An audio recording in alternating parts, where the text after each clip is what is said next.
vous allez Arranger ça. Je peux parler à mes parents. Ils sont parfaitement au courant. Ça va faire mal, Dan.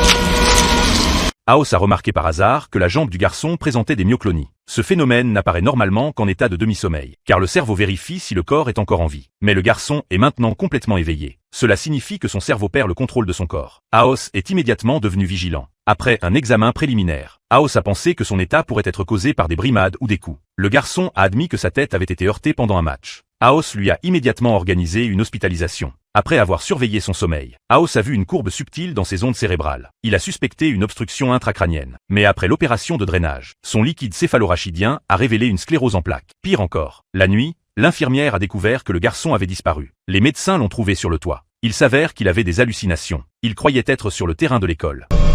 Il ne sait pas où il est. Dan, Foreman. Dan.